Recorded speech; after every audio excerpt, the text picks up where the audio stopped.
আসলে এটা আনন্দিত হবেন যে আমি যতগুলি মন্দিরে গিয়েছি এবং সেখানে এই ধর্ম বর্ণ নির্বিশেষে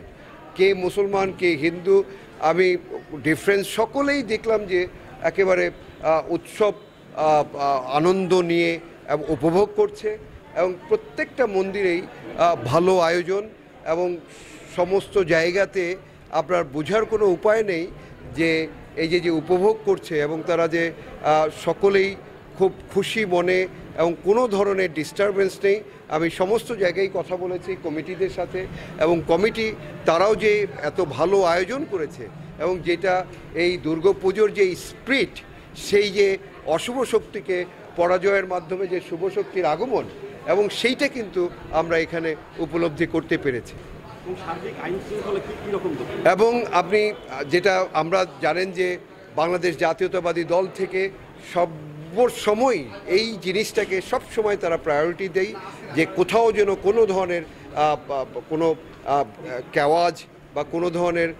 কোনো ডিস্টারবেন্স এইটা যেন না হয় এবং সেই জন্য সবসময় আমরা খেয়াল রাখছি। প্লাস প্রত্যেকটা মন্দিরে আপনি দেখেছেন যে আমাদের যারা আইন শৃঙ্খলা আমাদের পুলিশ ভাইরা আছে, আমাদের আনসার ভাইরা আছে এবং তারা সর্বক্ষণিক এটার দায়িত্বে আছে এবং সেজন্য কোনো ধরনের আমি এখন পর্যন্ত শুনি নেই যে কোনো বিশৃঙ্খলা কোথাও ঘটেছে।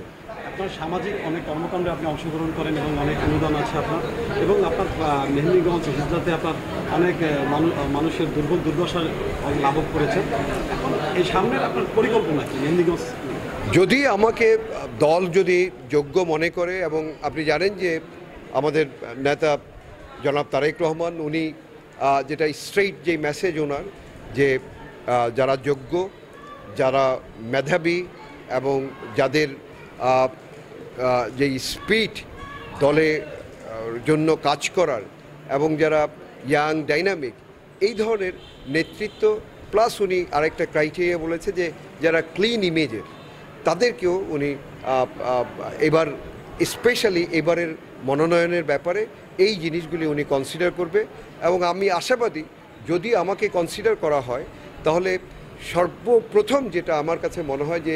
শিক্ষা ব্যবস্থা আমাদের এখানকার সেটার শিক্ষা ব্যবস্থা প্লাস আমি আমার নিজের এলাকাতেই যে হরিনাথপুর সেখানে একটা ভালো ক্লিনিক নেই যদি কেউ অসুস্থ হয় যাওয়ার জন্য স্বাস্থ্য এবং আমি অনেকগুলি মন্দিরেতে যেই রাস্তাটা দেখলাম অনেকগুলি রাস্তা